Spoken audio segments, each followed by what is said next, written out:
Let's see a warmer applause than that. Good. Now we're cooking. Dr. Bartlette, the mic is all yours.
So I would just like to just cut and paste.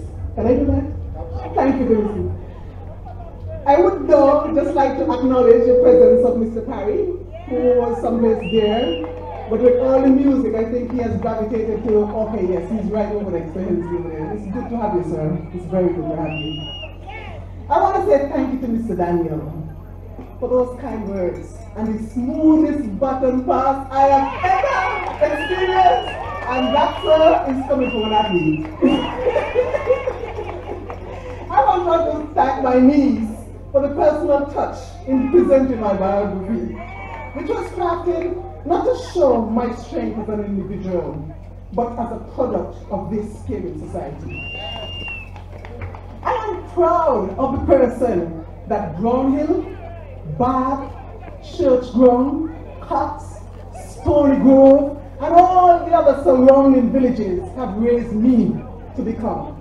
And for that I say, thank you, St. John's! Thank you! You know, growing up poor, but in this caring and close-knit society, where the village raised the children, that was my lived experience. And on reflection, I can share.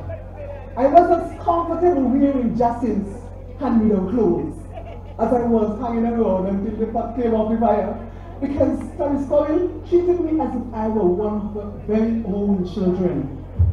As a teenager, I too had my turn, sleeping by route, so that she wasn't alone in her home at night, and that didn't have anything to do with crime. I can also remember the many errands that I ran for the elderly in the community. And sometimes all I would say is, you're going to get a sheep egg. Until this day, I don't know what a sheep egg is. But that, my friends, was a time when we were our brother's keeper and our neighbor's CCTV. That was a time when the poor helped the poorer. And together, we made it through the challenges as a united community. Now, fast forward to today. And what are we seeing today, people? What are we seeing today? Today, we're seeing selfishness. We're seeing greed. We're seeing the rich getting richer, while the poor amongst us are just getting poorer. And those in position who should care, they seem just not to care. Today, our beloved St. John's Parish has the highest percentage of the poor people living in the Federation of St. Kitts and Nevis. As a matter of fact, 4 out of every 10 persons living in poverty in this country live right here in St. John's. So one can well imagine the hardship our people are currently going through during this COVID pandemic. And I have seen the plight of many of our unemployed and our underemployed people as they struggle to make ends meet with little or no help, and in most cases with absolutely no help from those people who say that people matter most. But I want everybody to hear me tonight, whether they're up the hill, whether they're on top of the hill, up Lamper Hill, up Montpellier, wherever. Mr. DJ, let's make sure that everyone can hear this.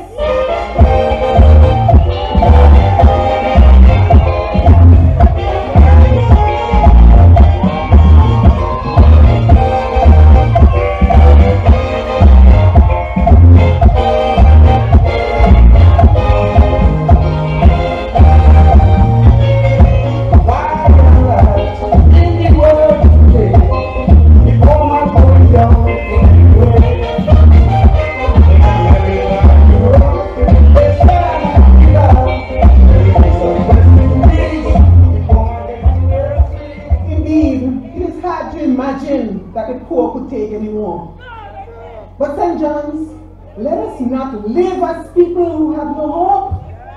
Because my grandmother used to say, where there is life, there is hope. However, as we put hope into perspective, let me share with you a quote I found on social media. And it says, hope, though powerful, is not enough to change your world. Action is what makes the difference. Let me say that again. Let me say that again. I said, hope the powerful is not enough to change your world. Action is what makes the difference. St. John's people, it is time for action. The good book says that in everything there is a season. It says there's a time to plant and there's a time to pluck up that which is planted. So tonight I said, once it is time. It is time for us to pluck up the low-yielding plant and replace it with new planting material. So St. John's people, I present myself to you as that new seed with hybrid vigor and potential. And I am asking you to plant me. Plant me where I can grow. Where I can grow and produce for the benefit of all of us, not just some of us. I come to you as someone who in the past has been staunchly non-partisan and fiercely independent. I have tried to be fair and balanced in all things political and to people to be free. But you know, the love I have for this country for this little island and our people has forced me to change my stance. And so tonight, I stand in opposition to the direction I see our island is being taken. I have decided that I can no longer sit. I can no longer just sit and watch our people suffer in fearful silence. Our families disintegrate. Our job opportunities disappear. Our civil service demoralized. Our taxes and fees misspent. And our island slip deeper and deeper into recession. And most vexing of all, I just can't sit and watch our fundamental rights being trampled upon by those who think that they are the only relevant divisions. So tonight, I must thank the St. John's constituency group of this newly transformed Nevis Reformation Party for selecting me as your candidate for the next Nevis Island Assembly election. Because I just can't sit down.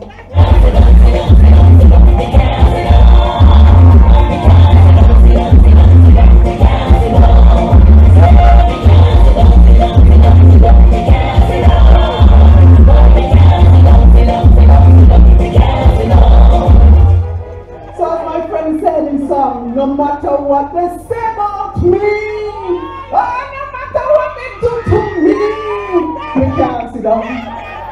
I was never one to just sit down and they won't make me sit down. You have seen me at work in this community. I want only the best for St. John's. But let me pause here to apologize to those of you from outside of St. John's who are not familiar with my work. Because, you know, it's just not my style to splash my volunteer work on social media. Because, you see, in our household, we were taught not to do good and broadcast it. So you can well understand how conflicted, or let me say, how odd I must feel when I was advised that I have now to go and tell the people about all the things that I have done and continue to do in the community. That's just not my style, but anyway, I have to.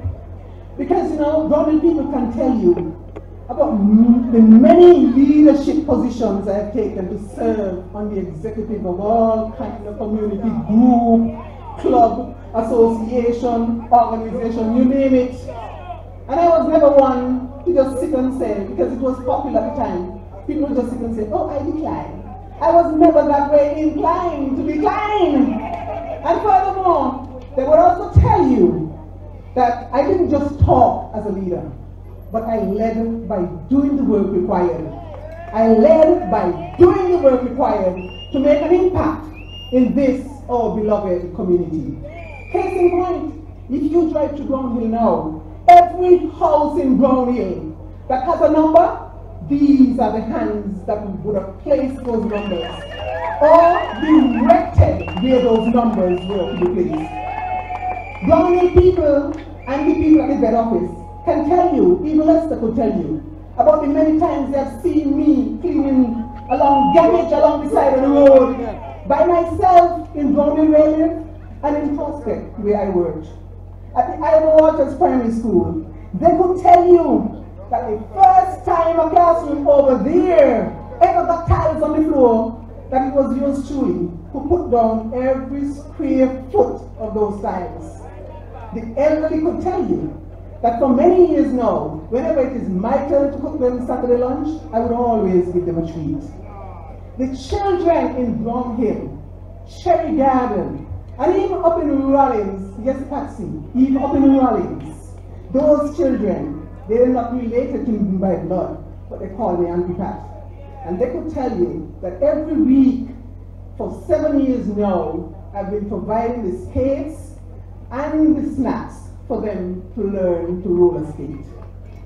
The cashiers at the major supermarkets can tell you of the many times when I would have paid for the groceries of other shoppers who just by chance happened to be either directly ahead of me or directly behind me at the checkout counter. Something I did regularly during the time when I had a job, so not now. And it didn't matter where in Nevis those people were from.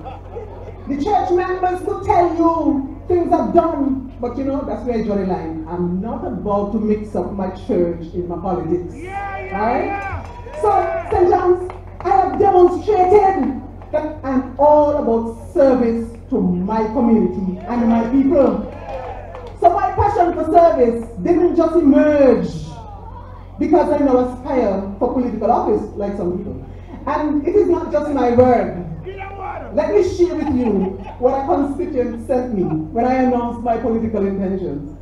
She says, and you can follow right over there just in case I stumble. She says, wow, congrats. Big move. You are an admirable and honorable person. And I know you would be good at anything you do. And you always put people first, helping people and believing in fairness, etc. I wish you all the best. I wish your team much success and togetherness. May you honor something great for leaders. Anything you need help with, just let me know. Well, I didn't ask permission to call her name, but she knows who she is. And so to that gracious young woman, I would like to place on record my sincerest gratitude for your support. And to those of you who say women do not support women, I say think again. Think again. Because as I stand here, I can share with you that the support I have gotten so far from women has been truly, truly amazing.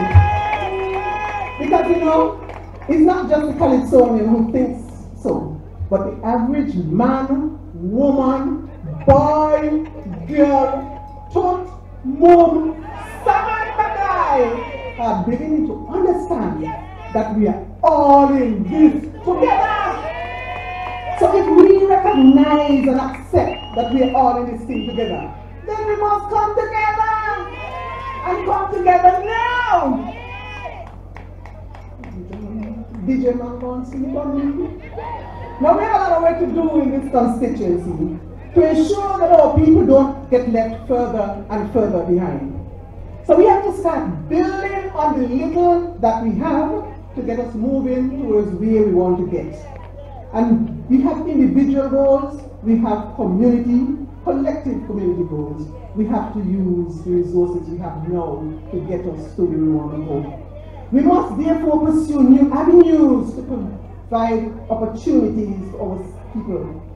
So let me just whet your appetite a little with a few of the initiatives that I propose as your parliamentary representative. You have to get me here. But I will be a parliamentary representative with a vision.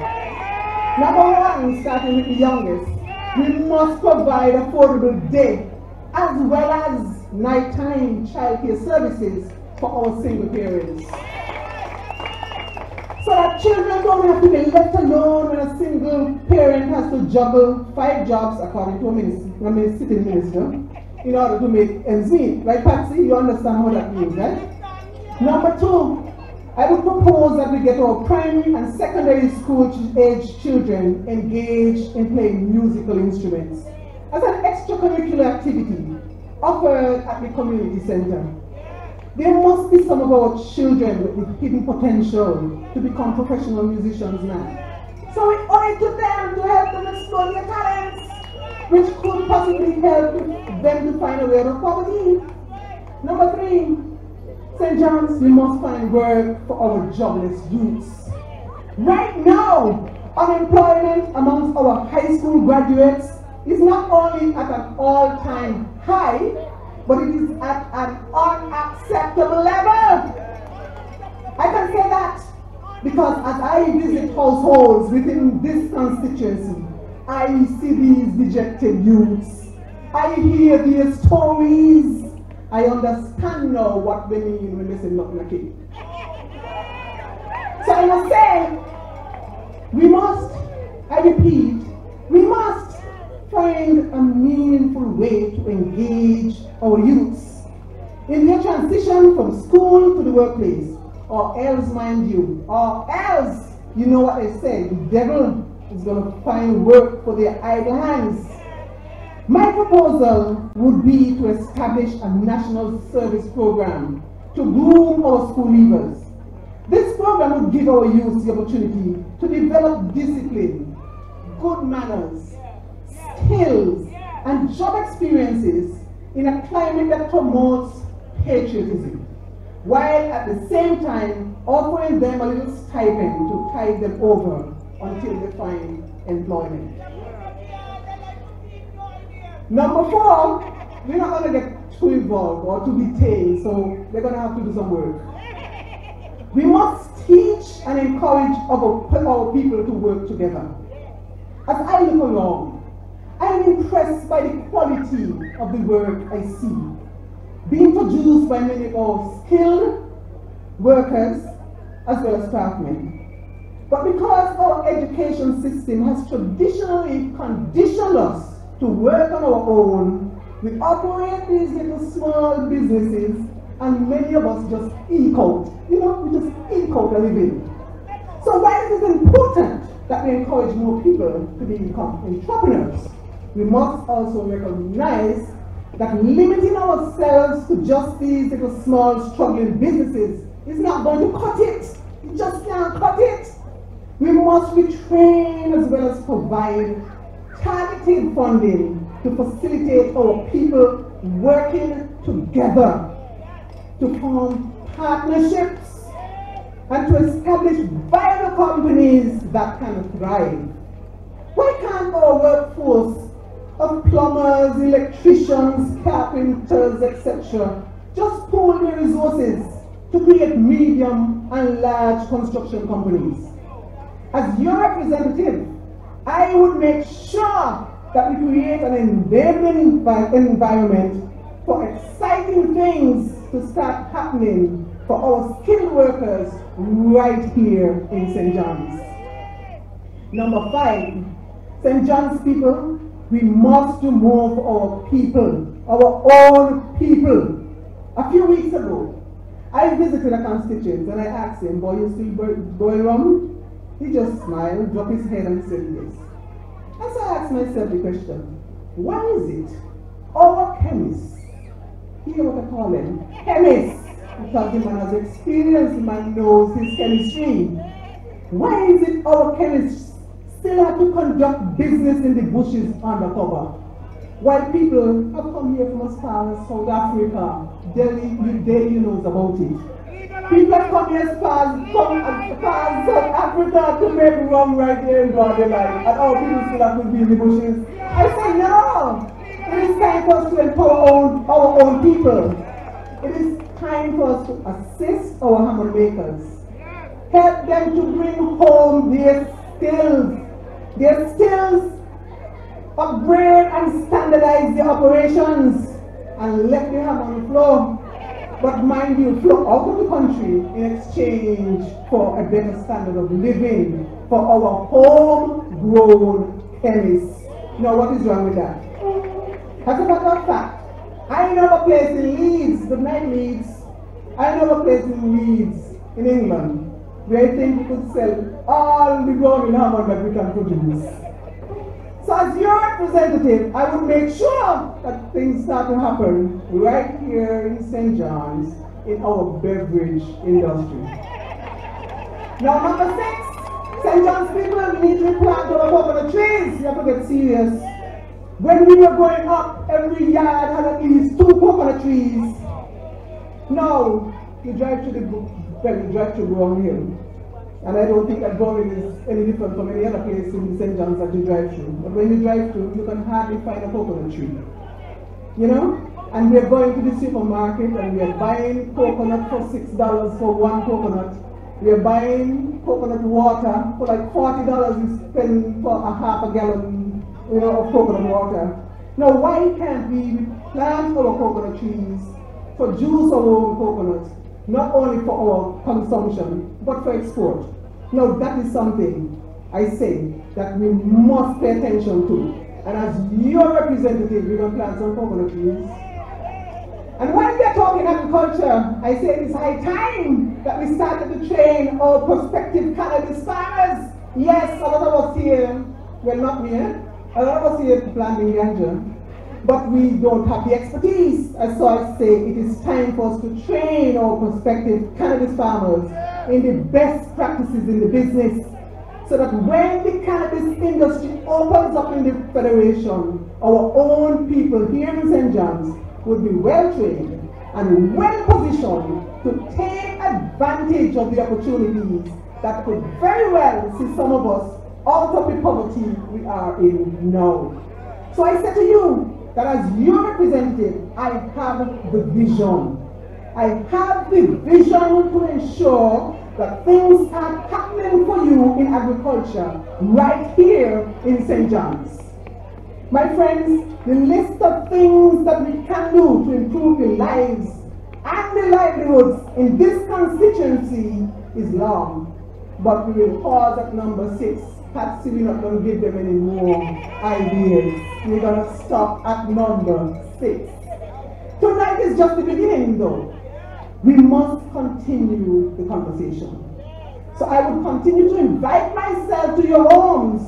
And all I ask for, I'm not going to ask for food, I'm not going to ask for water. All I'm going to ask for is for a mutually respectful engagement on the issues. On the issues that are affecting all of us. For we are all in this together. And so we must come together now.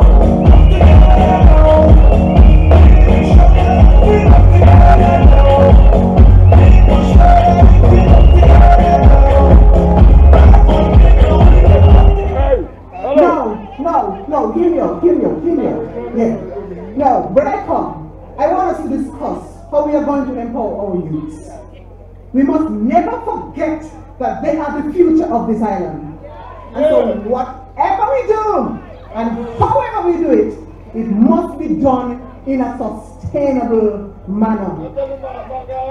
In a sustainable manner that helps and not hinders their chances of success in the future.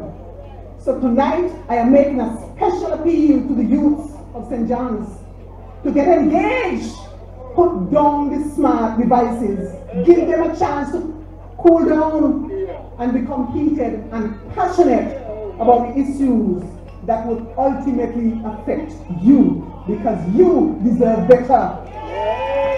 When I come, let us talk about how we are going to work together to achieve the United Nations Sustainable Development Goals of zero hunger and no poverty in St. John's for in this the 21st century. And in spite of the challenges that we are facing, it isn't right, it isn't fair, and it is definitely not humane that we still have felony visions going to bed hungry.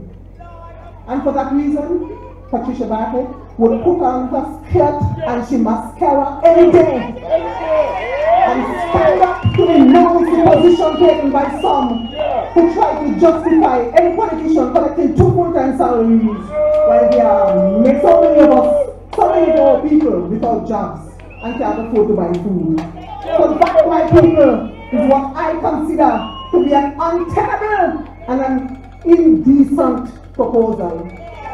When I come, let us share ideas on how we can create a think tank here in St. John's, where we get a core group of our brightest minds together to advise on issues such as how we can diversify our economy so that we never have to face such harsh economic conditions again, simply because all of our eggs are in the one basket. But in the meantime, let us address now how we are going to help single mothers stay in their homes, keep the electricity on, keep the water running, and still feed their children during these hard and trying times.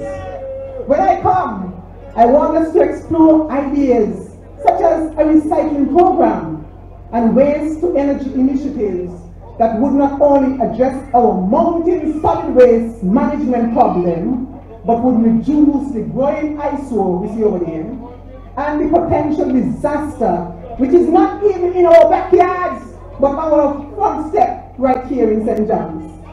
When I come, I do not want to defend what others before me would have done or not done. For when history is written, it will clearly show that here is where we turn the page. This is a new chapter, for I am confident that I have joined the transformed Nevis Reparation Party. I share a platform with 10 dedicated, conscientious colleagues, all of whom have impressive community service records. I have shared with them the reason for my political engagement, which is simple. It is all about service to our community. And it should never be about me, and nor should it ever be about them, or as name can fall out. And they all know that I would never compromise on my core beliefs. Dr. Janice Danielle Hodge sitting over there, and she knows that I would never compromise on fairness.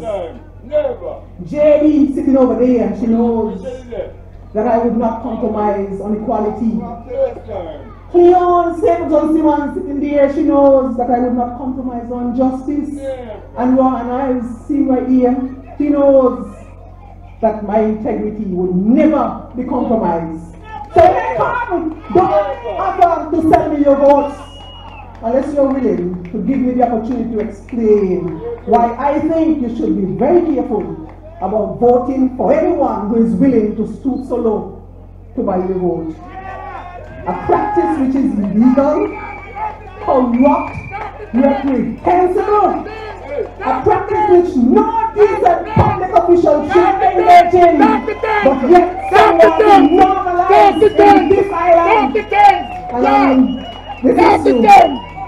And this issue, I've said it before, and I will continue to warn our people that if a politician buys your vote, he will sell your country to pay for it. Because because it is not about you, it is not about the country, but it is all about him. All about him wanting power at any cost. Furthermore, let us be real. In all probability, the person who gives a bribe is highly likely to take a bribe, because their morality is questionable at best. And when all is said and done, some people still have the heart to wonder why trust has become such a scarce commodity in this Nevis. And it's about time that people recognize that the trust between a government and its people ought to be sacred. It's about time.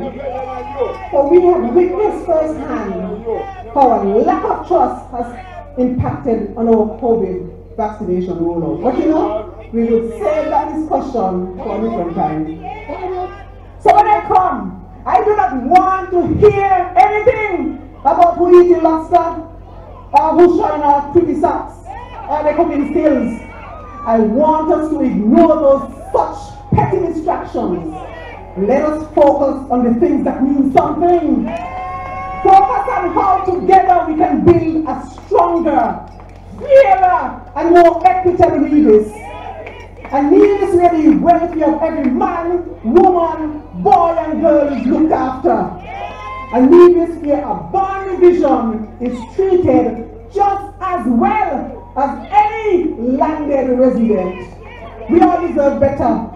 Let us not squander this opportunity.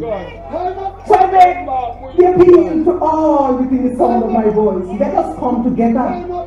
Let us put aside our counterproductive allegiance to party. Let us be open-minded on the issues, and let us give our fullest support to our candidates who have demonstrated that not only do they have the capacity to serve, but that they have the best interest of this island at heart. And I have full confidence, that when we do, we will never regret supporting this transformed Nevis Reformation Party. So tonight, I end by saying that together we have an island to rebuild. And in there is hope. Oh yes. There is hope, but I just want to remind you of what I said earlier, that hope, the powerful, is not enough to change the world. Action is what actually makes the difference. I have answered the call to action. Now consider this your call to action. Consider this your opportunity to change your life. And always remember, we are all in this together.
Thank you very much, Mr. DJ.